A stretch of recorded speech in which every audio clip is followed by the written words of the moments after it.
Di beberapa wilayah Indonesia tentu saat ini sudah mulai masuk musim penghujan, seperti juga di kota Semarang seperti ini.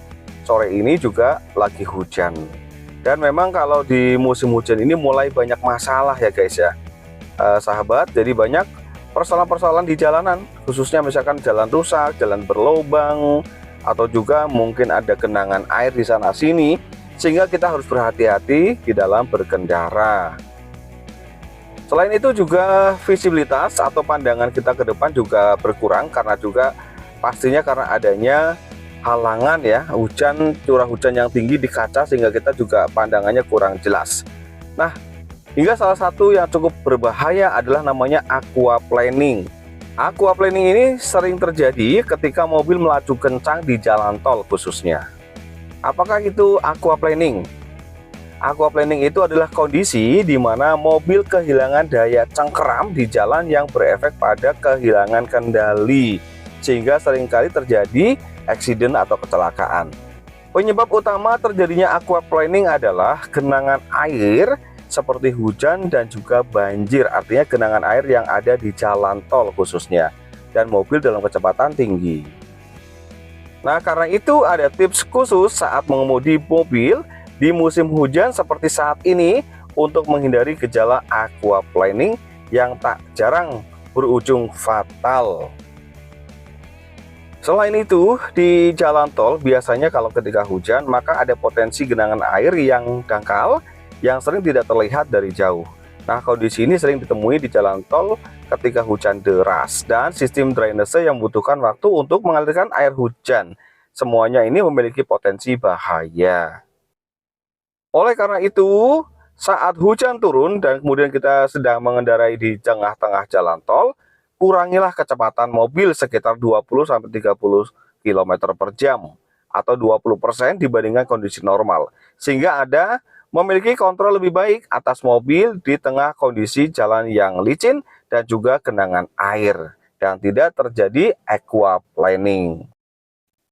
Nah sahabat, selain kita mengurangi kecepatan, maka juga untuk menghindari adanya aquaplaning, maka kita harus menjaga jarak aman antara kendaraan depan dan kendaraan kita, dan juga memberikan kesempatan untuk kita handling ketika terjadi kejadian darurat, seperti misalnya adalah mobil di depan kita mengerem mendadak, atau juga ada genangan air dan kita harus menghindari genangan tersebut.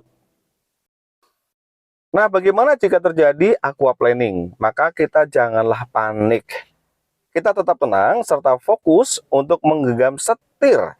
Ini karena aquaplaning biasanya hanya berlangsung sesaat saja. Nah, juga hindari pula manuver mendadak seperti pindah lajur yang akan memperburuk keadaan karena mobil lebih sulit dikendalikan. Hindari melakukan pengereman mendadak. Cukup lepas kaki dari begal gas dan tahan kemudi lurus ke depan. Dengan teknik ini, maka kecepatan mobil akan berkurang secara perlahan dan ban mendapatkan kembali daya cengkram ke jalan dengan maksimal.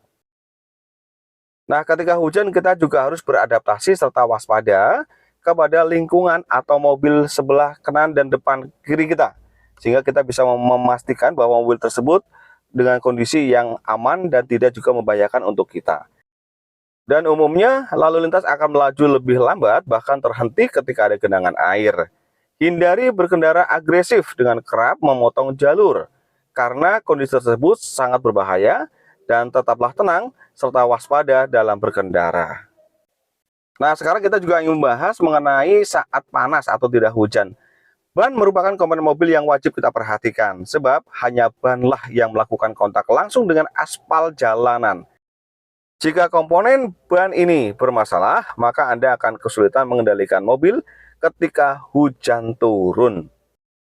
Maka lakukan pengecekan secara rutin dengan hanya memandang saja juga cukup, atau memeriksa dengan tangan tekanan angin, telapak alur, dan juga dinding dari ban, potensi aus dan rusak. Nah, gantilah ban jika sudah mulai aus atau botak. Selain ban, komponen mobil lain wajib diperiksa adalah hal berkaitan dengan faktor keselamatan berkendara di musim hujan seperti lampu, AC, dan juga wiper, termasuk cairan pembersih kaca depan. Nah, semoga apa yang saya sampaikan ini bermanfaat untuk para sahabat semuanya ketika mengendarai mobil di jalan tol maupun di jalan umum. Janganlah kita panik, tetap berwaspada, dan teruslah tetap tenang dalam berkendara. Jagalah jarak aman dengan kendaraan lain. Terima kasih atas atensinya, tetap semangat, selamat beraktivitas, dan sampai jumpa di video berikutnya.